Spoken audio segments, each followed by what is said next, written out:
Bonjour et bienvenue à toutes et à tous dans cette nouvelle édition du 17h30. Sans plus attendre, voici les titres de l'actualité. Forte baisse de popularité pour le couple exécutif. En un mois, Emmanuel Macron a perdu 10 points et son Premier ministre 8. Décryptage au début de ce journal.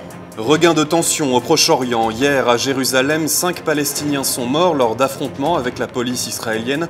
Dans le même temps, à Amman, 2 Jordaniens étaient abattus dans les locaux de l'ambassade d'Israël. Plus de précisions à suivre. L'exode en Mongolie, soumis aux conséquences du réchauffement climatique, les éleveurs mongols quittent les steppes et remplissent les bidonvilles de la capitale.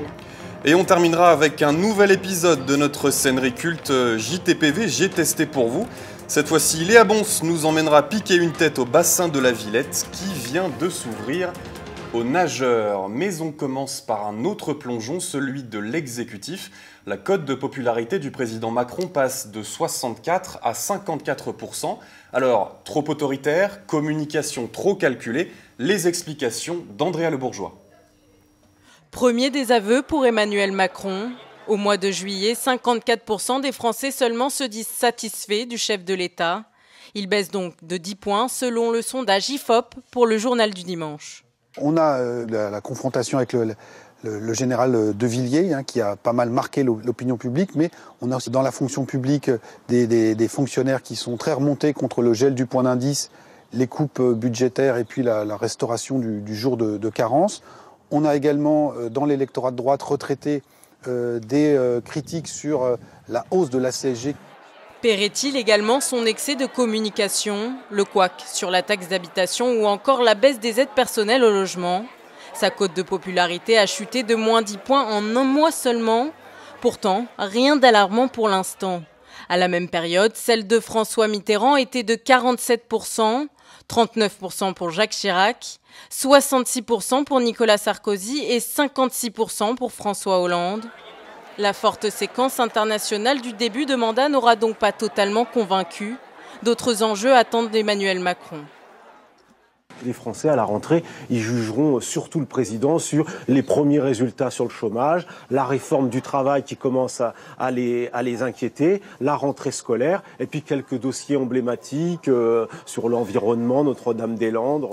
Pas sûr que sa rencontre avec Rihanna ce mercredi à l'Elysée pour discuter d'éducation dans les pays émergents étouffe la critique. Et une nouvelle mesure qui n'arrangera pas la cote du président, les aides au logement baisseront de 5 € par mois dès octobre. Les associations étudiantes dénoncent, je cite, une mesure injuste qui matraque le portefeuille des jeunes. Et on poursuit avec une nouvelle polémique qui plombe la majorité présidentielle. Marie-Carline Chardonnay, vous êtes en direct avec nous. Les statuts du parti La République En Marche ne feraient pas l'unanimité auprès des frondeurs. Est-ce que vous confirmez ? Et oui, cette polémique met à l'épreuve le parti le plus riche de France. Pour le mouvement du candidat Macron, l'heure de grâce est finie. Depuis qu'une trentaine d'adhérents contestent la validité des statuts du parti, l'adoption du règlement ne devait être pourtant qu'une formalité. Marie-Carline, que s'est-il passé concrètement le jour de cette convention nationale ? Et oui, c'était le 8 juillet dernier. De nombreux adhérents s'étonnent encore de n'avoir pu consulter l'intégralité des futurs statuts. Et ils affirment même que les orientations proposées n'auraient rien à voir avec l'esprit d'En Marche.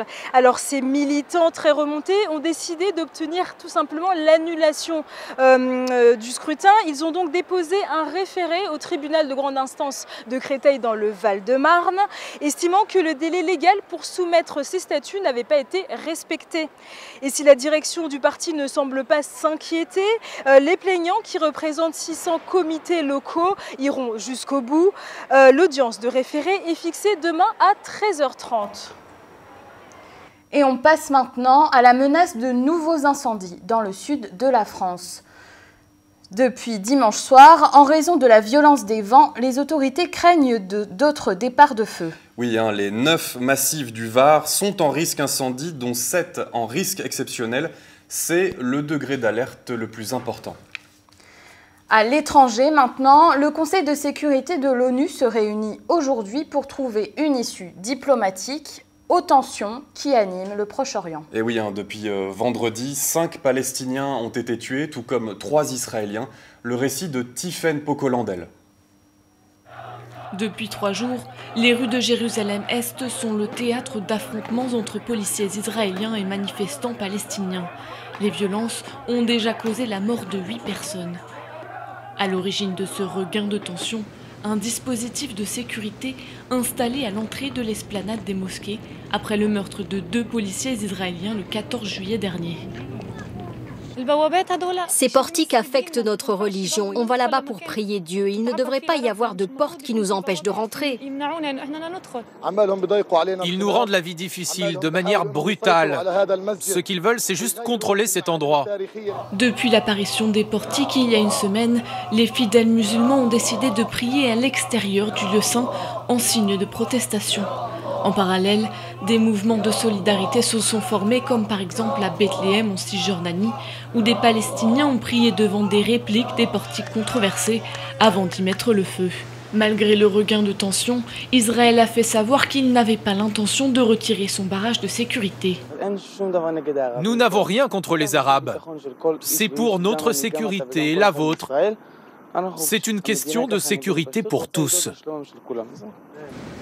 Alors que Mahmoud Abbas a décidé de geler tout contact avec l'État hébreu, Benyamin Netanyahou a quant à lui réuni en urgence son cabinet de sécurité pour trouver une solution d'apaisement. Les portiques étant critiqués au sein même de son gouvernement. Et on retrouve tout de suite Tiffaine qui nous a rejoint sur le plateau. Bonjour Tiffaine, vous rentrez tout juste de Jérusalem. Alors selon vous, est-ce que les tensions peuvent s'apaiser ? Eh bien Bastien, tout dépend de ce que Benyamin Netanyahou compte faire dans les jours, voire les heures à venir. Tout d'abord parce que les Palestiniens ne céderont pas. Pour eux, c'est une injustice totale qui s'est déroulée en plus sur leur lieu de culte. Ils accusent Israël de vouloir changer le statu quo qui régit la gestion de l'esplanade des mosquées, qui, je vous le rappelle, est un lieu saint à la fois pour les musulmans et pour les Palestiniens. Et puis avec 8 morts et plus de 800 blessés, Benyamin Netanyahou ne peut pas laisser la situation s'installer sous peine d'isoler son pays sur la scène diplomatique. Mais en même temps, il n'est pas question pour lui de céder à la pression palestinienne. Alors, il a annoncé qu'il cherchait des solutions alternatives. On a vu cette nuit que des caméras de surveillance avaient été installées sur l'esplanade des mosquées. Mais pour le moment, les portiques sont toujours là et aucun geste d'apaisement n'a été entrepris de sa part. Merci beaucoup pour cet éclairage. Place à la Turquie maintenant, avec le procès de nos confrères de Cumhuriyet. 17 journalistes de ce quotidien d'opposition turc sont sur le banc des accusés. Depuis ce matin, la population envahit les rues d'Istanbul pour s'y opposer. Oui, très critiqués par le président Erdogan, ils auraient soutenu des organisations qualifiées de terroristes par le gouvernement, dont certaines seraient à l'origine du putsch manqué de l'été dernier. Afghanistan maintenant, 24 morts, 42 blessés, c'est le terrible bilan d'un nouvel attentat qui vient d'être commis dans la capitale afghane. À 7h, heure locale ce matin, une voiture piégée s'est jetée contre un autobus transportant des employés du ministère des Mines. Et rappelons que c'est le 2e attentat revendiqué par l'État islamique à Kaboul. Autre tragédie, l'exode rural forcé des éleveurs mongols. Victimes du réchauffement climatique, des familles entières sont forcées de quitter les steppes pour les bidonvilles de la capitale. C'est l'œil du CFPJ de Félix Roy.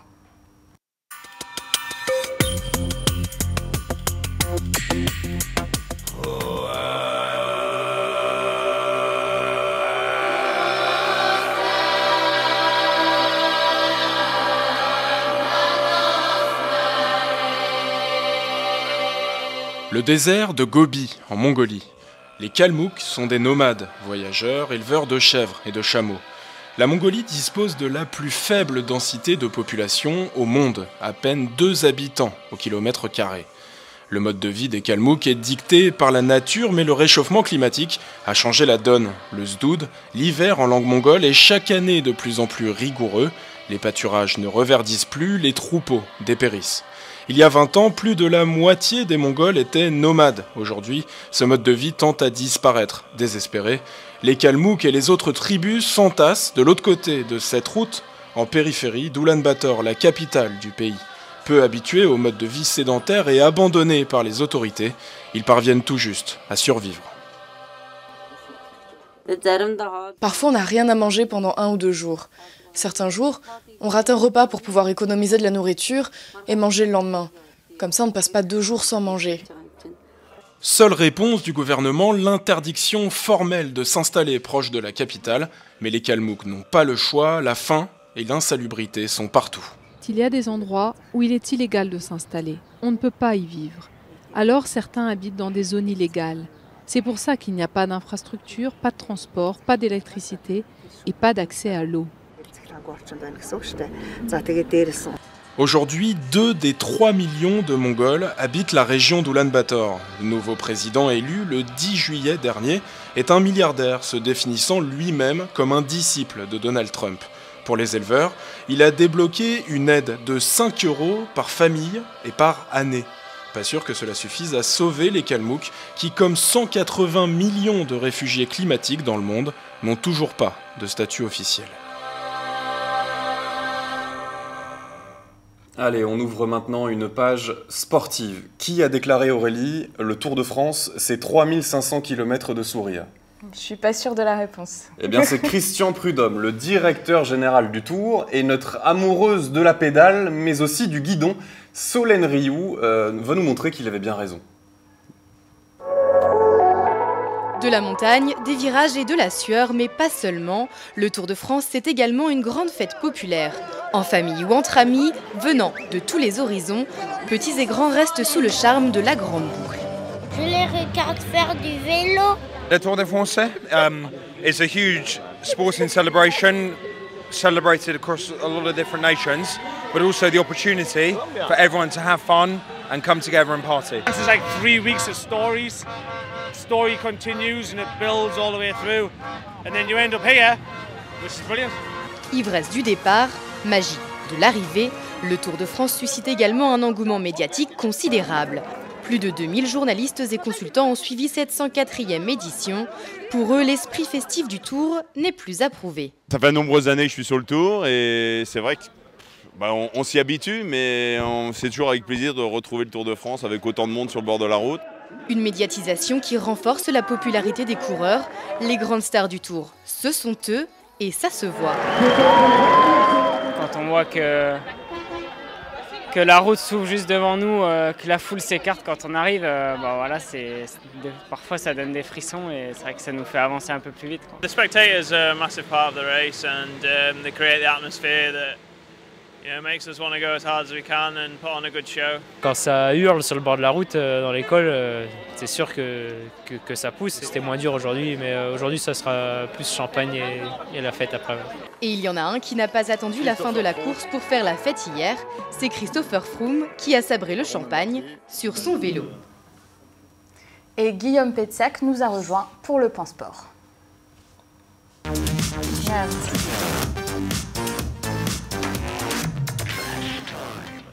Salut à tous les deux. Salut Guillaume. Salut.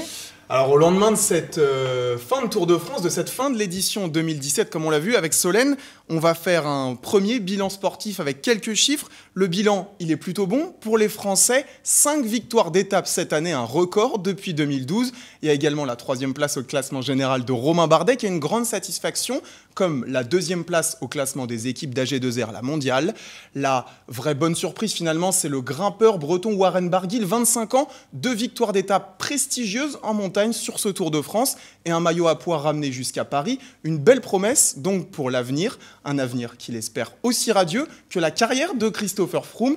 Impressionnant encore cette année l'Anglais et qui remporte son 4e Tour de France et qui n'est plus qu'à une victoire du record absolu. Il tentera de l'égaler l'année prochaine pour la 105e édition de la Grande Boucle. Ça sera à partir du 7 juillet 2018 et le départ sera donné à Noirmoutier. Et on suivra ça avec attention Guillaume. Et il y a aussi une autre saga, celle qui anime la planète foot. Qu'en est-il ? Ouais, la saga, on vous en parlait déjà depuis la semaine dernière. La saga Neymar continue et continue. Un nouvel épisode est sorti hier soir avec un nouveau personnage qui est apparu, Gérard Piqué, qui n'est autre que le mari de la chanteuse Shakira, que vous connaissez très bien tous les deux. Et bah Gérard Piqué, qu'est-ce qu'il a fait? Regardez cette photo sur Twitter qu'il a postée et qui a enflammé la toile. Une photo, un selfie plutôt avec Neymar et 2 mots, Sequeda. Alors Sequeda, c'est quoi? Ce n'est pas le nom d'un groupe de flamenco ou d'un plat espagnol, ça veut tout simplement dire il reste. Selon Piqué, donc Neymar, son coéquipier, resterait à Barcelone. Est-ce que c'est une simple provocation? On ne sait pas. Pour l'instant, le Barça n'a pas communiqué officiellement sur le sujet. Les fans parisiens peuvent, eux, se rassurer en se rappelant que Piqué est un coutumier du fait. Il avait déjà fait le même genre de poste il y a 2 ans avec un autre coéquipier qui était finalement parti. Bonne nouvelle ou non, on ne sait pas. En tout cas, le feuilleton continue et pourrait connaître prochainement encore de nouveaux rebondissements. Ouais, enfin, en tout cas, ce serait une bien triste nouvelle pour les supporters parisiens dont vous faites partie, je crois. Et vous ne me le faites pas dire, mais je suis journaliste, je dois rester objectif. Merci beaucoup pour cette objectivité, Guillaume. Nous vous en parlions la semaine dernière. Le festival américain Lollapalooza a posé ses bagages à l'hippodrome Longchamp-Orly. Oui, alors c'était un festival itinérant très attendu. Il a attiré plus de 110 000 personnes et c'est Marion Lawamen qui nous met dans l'ambiance. Bienvenue dans l'univers Lollapalooza. À peine un concert fini, voilà la foule qui court pour voir la fin d'un autre. En effet, 70 artistes jouent simultanément sur 4 scènes, des têtes d'affiche comme The Weeknd, London Grammar ou Milky Chance, des Français également, Ayam, La Femme et Martin Solveig. En 2 jours, plus de 120 000 spectateurs, dont la moitié d'étrangers. Un festival bien à l'image des États-Unis par sa grandeur. Certains festivaliers se croyaient d'ailleurs presque aux States. On voit qu'on est à Paris, mais quand même, il y a beaucoup de... On sent quand même l'ambiance américaine, enfin... Au niveau des gens, comment ils sont habillés un peu, moi je trouve. On sent un peu comme aux États-Unis parce qu'il y a beaucoup d'étrangers. Il y a beaucoup d'anglais, c'est vrai. Hein. Ouais, il y a pas mal d'anglais, ouais. C'est plus l'atmosphère française, mais c'est grand public, c'est quand même assez british, plutôt américain.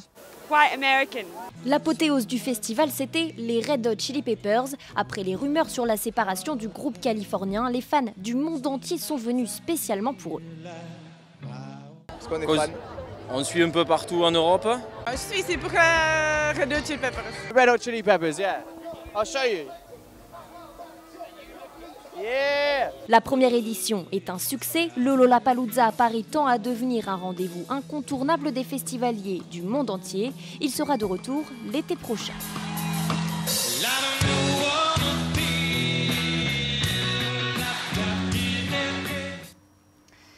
Et une promesse jamais tenue par Jacques Chirac, Bastien, piquer une tête dans la Seine, c'est désormais possible. Et oui, et notre championne olympique, Léa Bons, est partie mouiller son maillot au bassin de la Villette. On regarde tout de suite cette athlète gracieuse.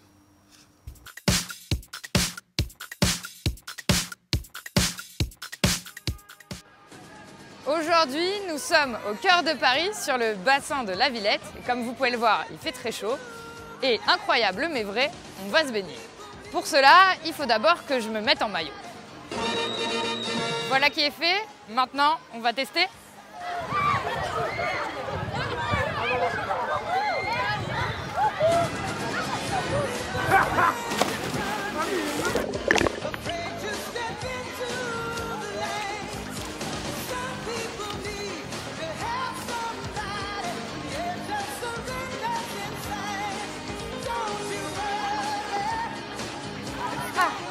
Elle est bonne. J'ai oublié une petite précision tout à l'heure. Il y a 3 bassins. Un bassin de 40 cm de profondeur, plutôt une pataugeoire pour les enfants. Un bassin de 1,20 m de profondeur et un autre de 2 mètres pour les plus grands. L'eau, si vous avez un peu peur parce qu'on est quand même à Paris et que c'est la Seine, elle est vérifiée 3 fois par jour. Et à part un peu d'algues, on peut dire que c'est plutôt sympa. Et je crois que les gens sont assez contents aussi. On s'amuse bien, il y a surtout le grand bassin qui est bien parce qu'il est profond et là on peut bien nager. Je suis très contente de se baigner avec l'eau du canal alors qu'auparavant je ne suis jamais baignée avec l'eau du canal.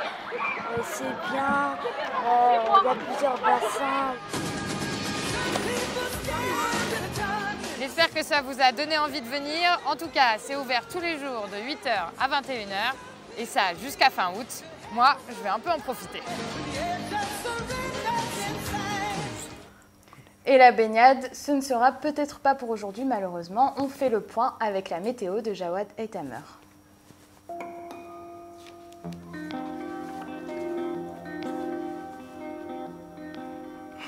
Bonjour, bienvenue dans ce point météo. Alors on commence d'abord avec un temps frais et pluvieux pour ce début de semaine sur les 3/4 du pays.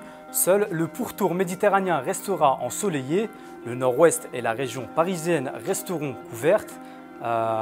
C'était déjà le cas ce week-end. Ça va se prolonger cette semaine avec des averses qui vont persister du nord au massif central. La côte atlantique, elle, va également rester sous les nuages. Pas de pluie prévue, mais des éclaircies qui vont persister sur la pointe du Finistère, la basse Normandie ainsi qu'à l'intérieur des terres près de Toulouse. Côté température, vous le voyez, c'est la région PACA qui va bénéficier des maximales pour ce mardi, 28 degrés à Marseille, 27 à Nice et 27 également en Corse où les conditions resteront estivales. À Paris, il fera 21 degrés. 20 degrés pour Lille et sa région, 20 degrés également pour la Bretagne. Et c'est dans le Jura qu'il fera froid avec 17 degrés. La raison, c'est une dépression qui se déplace lentement depuis ce week-end vers l'est du pays. Place maintenant à la météo des plages. Il fera frais sur le littoral nord avec 16 à 17 degrés. Le littoral atlantique va lui gagner quelques degrés supplémentaires, 20 à 21. Un peu frais tout de même pour se baigner. Enfin, autour de la Grande Bleue, il va faire plus chaud, 23 degrés à Marseille, 24 à Nice et 25 pour la Corse. Mardi 24 juillet, nous fêtons la Saint-Jacques. Je vous laisse avec Bastien Bory et Aurélie Payette pour la fin de ce JT. Merci Jawad, et on termine avec l'image du jour. Il est l'un des derniers survivants de la bataille de Dunkerque. Et oui, c'est un vétéran. Il a 97 ans, il s'appelle Ken Sturdy et il est allé pour la première fois à la projection du film de Christopher Nolan, relatant cet événement de la Seconde Guerre mondiale. Un homme bouleversé, mais à la sagesse intacte. On l'écoute. I cried because it's